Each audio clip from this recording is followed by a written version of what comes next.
I'm Lucy Baker, the Senior Communications Manager at Guilford Press, and today I'm joined by David Marshall and Tim Priestley, who are co-authors of Lessons of the Pandemic. Thank you so much for being here today. Congratulations on the publication of Lessons of the Pandemic.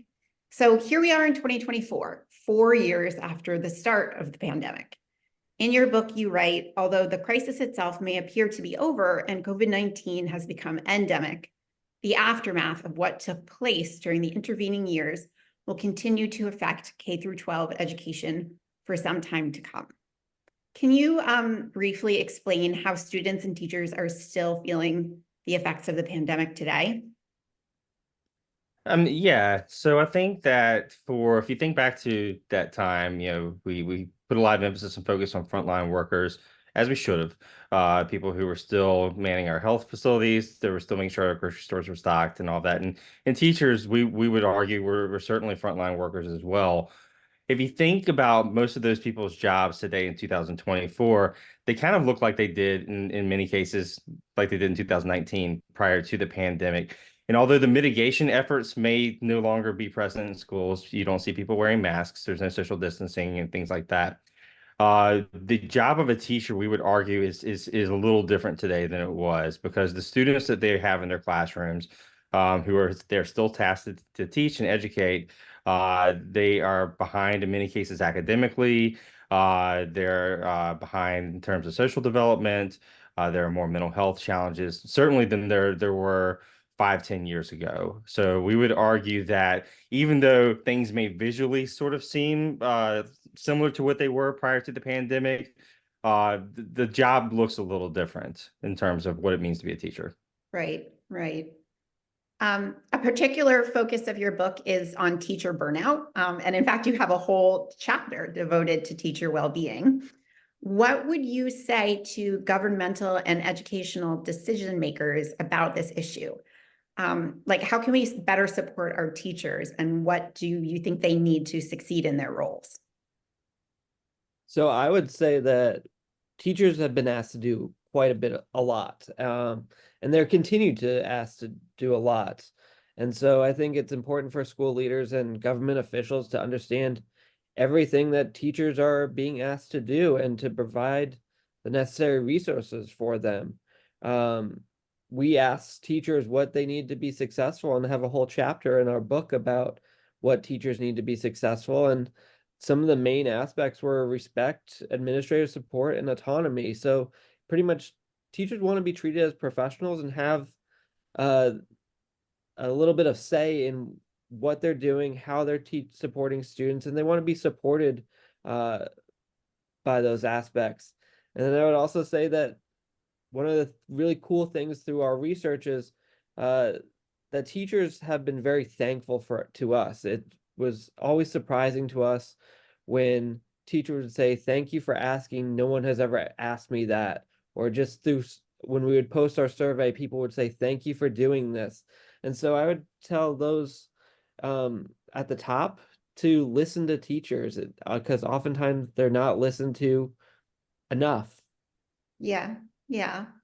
The one thing I would just add to that simply is also teachers really shared that they needed time. In many cases, there were more and more things put on their plates during the pandemic, and they maybe had some additional professional time during that very first year when schedules were wonky, but after schedules kind of returned back to a status quo, they lost that. So I would say that, teachers, unequivocally told us that they needed the time to do their work if they were going to do it well.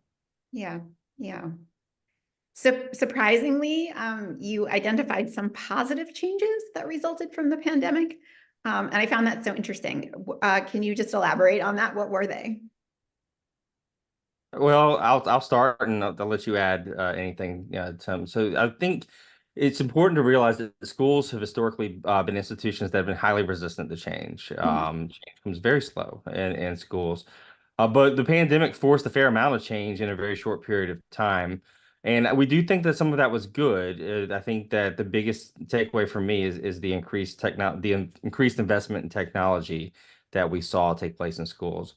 I hope that this is not a thing, but if there were a COVID-24, for example, schools would already be so much better situated to handle a crisis like that than they were in COVID when COVID-19 forced schools to close back in March of 2020. And I think a lot of that in large part is due to increased technology. And it's not and I think that that has spillover effects even for things like parent conferences. Maybe parents can fit that into their schedule a little easier if they don't have to leave work and they can just jump on a Zoom, for example, or even for meetings around special education services that might involve parents. I think anything that can sort of make things more convenient and also give parents more of a voice also in their child's education. I think it's a good thing. And I think some of this technology investment helps that. What else would you add, Tim? I would also say the technology is a big one. One of the surprising things that we did find was there were a small group of students who actually were very successful over the pandemic. Most of the time we heard about the negatives of how students weren't learning, and yes, that was very true for a majority, but there were students who were successful, and those students usually were using the technology prior to the pandemic in their daily lessons. And so I would echo what David said is I think we're probably more prepared because we are starting to incorporate the technology more and more into our students' instruction. Mhm. And I think because of that, we would be better off in the future. Yeah, yeah. The book explores the impact of school closures on children academically, socially, and mentally. And studies have shown that literacy rates suffered and the rates of depression and anxiety rose.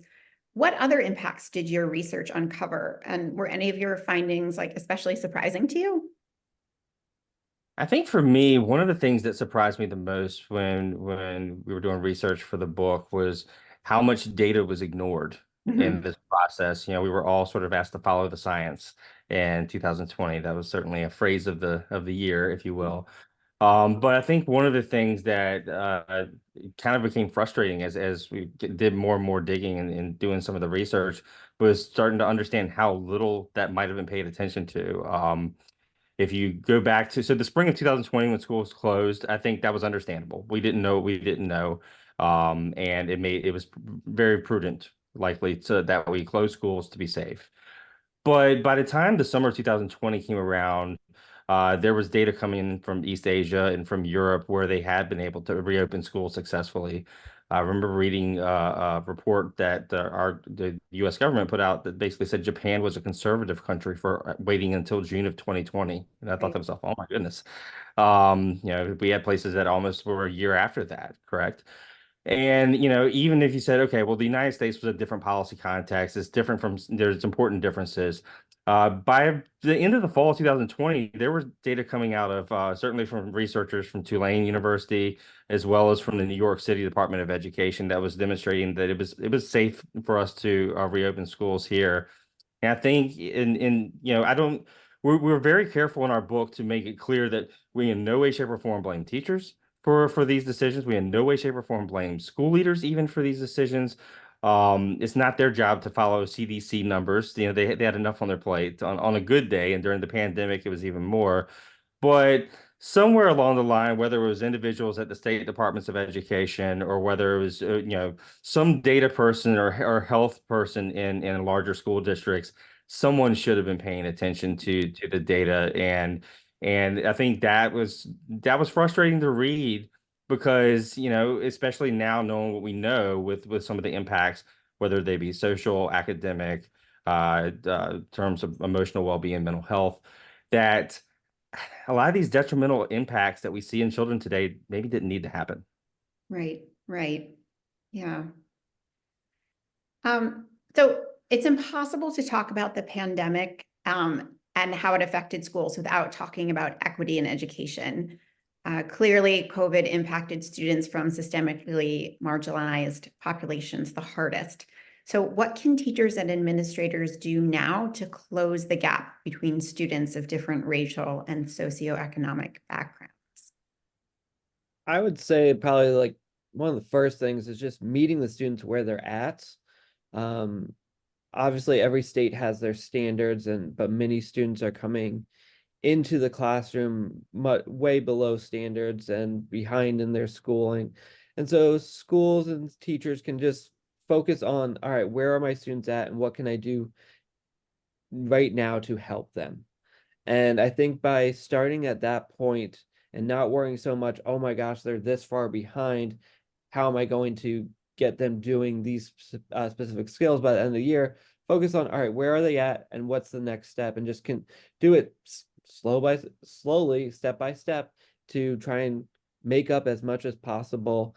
And I know that you're not going to make the huge gains just in 1 year. It's going to take several years and a lot of time to get these students closer to where they should be.